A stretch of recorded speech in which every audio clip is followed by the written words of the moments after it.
Good morning students. आज का हमारा विषय है काल। इसके पहले की वीडियो में हमने क्रिया के बारे में जान लिया है। तो काल के विषय में जानने से पहले हम इसकी परिभाषा देखते हैं। तो इसकी परिभाषा इस प्रकार है। क्रिया के जिस रूप से कार्य के होने के समय का पता चले उसे काल कहते हैं। अब इसको और अच्छी तरीके से समझने के लिए हम इसके उदाहरण पर नजर डालते हैं। सबसे पहला, राम पढ़ रहा था। दूसरा, राम पढ़ रहा है। तीसरा, राम पढ़ेगा। स्टूडेंट्स, इन वाक्यों में पढ़ रहा था, पढ़ रहा है तथा पढ़ेगा क्रिया क्रमशः बीते समय में, चल रहे समय में तथा आने वाले समय में होने का संकेत दे रही है। इसे ही क्रिया का काल कहते हैं। स्टूडेंट्स, अब हम काल के प्रकार के विषय में जानेंगे। तो काल के मुख्यतः 3 प्रकार होते हैं। पहला भूतकाल, दूसरा वर्तमान काल, तीसरा भविष्यत काल। अब हम भूतकाल के विषय में जानेंगे। तो इसको जानने के लिए सबसे पहले हम इसकी परिभाषा की तरफ नजर डालते हैं। क्रिया के जिस रूप से कार्य के बीते समय में होने का बोध हो वह भूतकाल कहलाता है। अब इसे उदाहरण के द्वारा समझते हैं।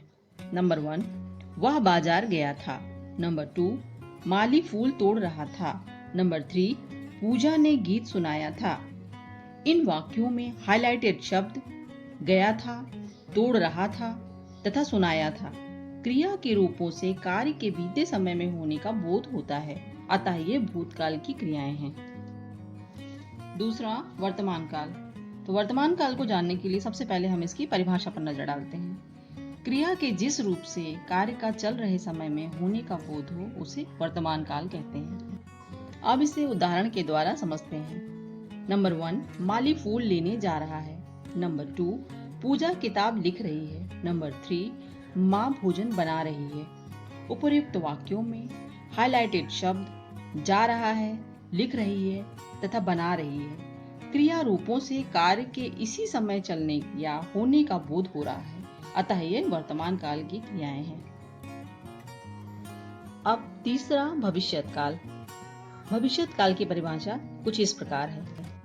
कार्य के जिस रूप से कार्य के आने वाले समय में होने का बोध हो उसे भविष्यत काल कहते हैं। अब इसे उदाहरण के द्वारा और अच्छी तरह से हम समझेंगे।